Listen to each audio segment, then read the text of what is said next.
All right, so after weeks of speculation and months of, wondering what the Celtics are going to do with the vaunted Brooklyn pick, the NBA draft is finally come and gone, and all I have to say is, what?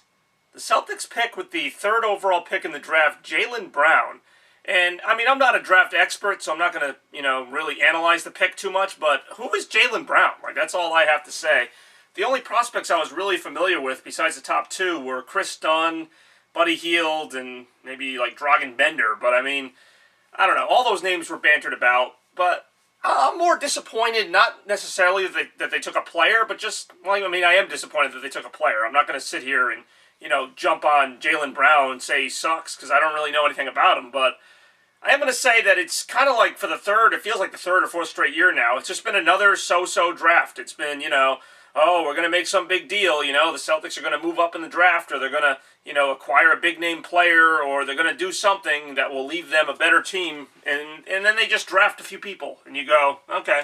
And with the number 3 pick, you thought at least, there were two different ways for the Celtics to make a splash last night. You either take a name, like a Buddy Hield or a Chris Dunn or something to make your team better in the short term, maybe even the long term, or you trade that pick with a couple players and you acquire like a Jimmy Butler or somebody like that. The Celtics chose neither. And I guess I shouldn't be surprised at this point. It feels like the last few years have just been wait and see.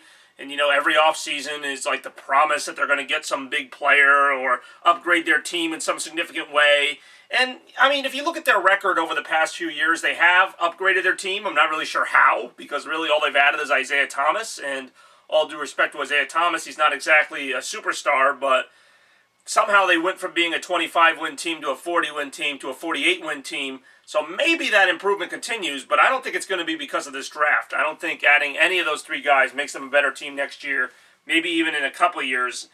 And, I feel like the Celtics already have drafted like 9 or 10 players in the past few years between their picks and the picks they acquire.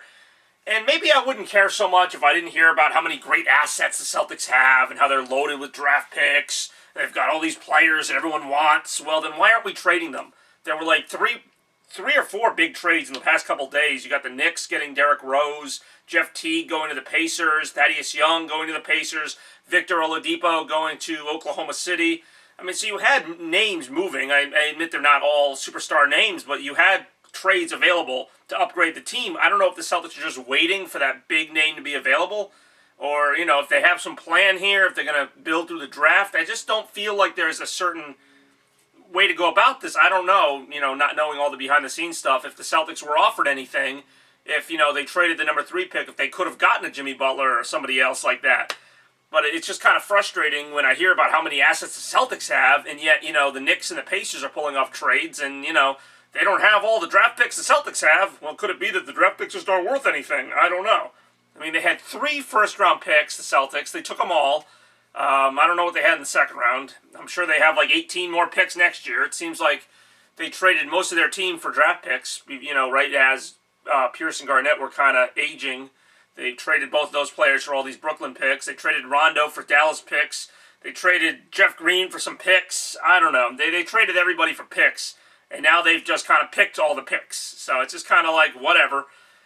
And, like I said, I'm a little disappointed. I'm kind of hoping that Jaylen Brown will be kind of like a case like Brad Stevens, where it's like, you never really heard of him. He's kind of a young guy, just kind of has some promise, don't really know what to get out of him, and then maybe he turns into something. Like, I didn't think Brad Stevens was going to be this good of a coach, I'll be honest. They just kind of pulled him out of Butler because Butler had a good season, I thought. Like they were just trying to hit a home run on a random coach, and it actually worked to this point. So maybe Jaylen Brown's the same thing, just a random young player no one's really familiar with, and he turns into something good. Or maybe not. I don't know. That's the thing about the draft that I kind of don't like, is how certain prospects are built up and other ones are just not paid attention to. And some of the prospects that aren't paid attention to are just kind of lousy, and other ones become Steph Curry. It's a real crapshoot. And every team is trying to be that team that catches the guy nobody's heard of. Like, oh, Jaylen Brown. Yeah, let's take Jaylen Brown. We'll show everybody. But did you really need to show everybody at number 3? That's kind of the thing with me. If you're picking in the top 5 in the draft, which I know the Celtics are picking that because they have the Brooklyn pick, not because they're necessarily a bad team, but the Celtics had the number 3 pick. That's an opportunity to get, you would think, the third best player in the draft. Is Jaylen Brown the third best player in the draft? I don't know. Now, could he end up being in 5-6 years? You look at all the players that were drafted, and maybe the top two don't do anything. Maybe Jaylen Brown becomes something good. I don't know.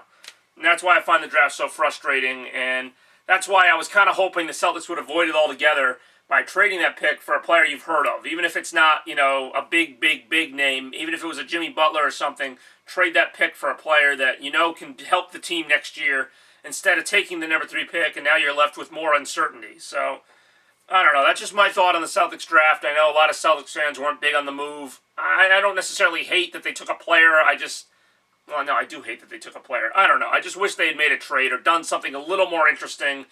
But, I've come to expect this now. I'm not going to fall for this next year, the year after that, or the year after that, when the Celtics, claim they have all these assets. I'm not really going to get too excited anymore because assets don't really mean anything if you don't do anything with them. If I got a ton of money laying around and I don't buy anything, then really what's the point? And I just don't know that these draft picks are all that valuable from what I've been seeing. So we'll see what they do in the rest of the offseason, free agency. Maybe they even still swing a move in the draft. I don't know. But let me know what you think in the comments about the Celtics 2016 draft, and we will see what happens for the next season.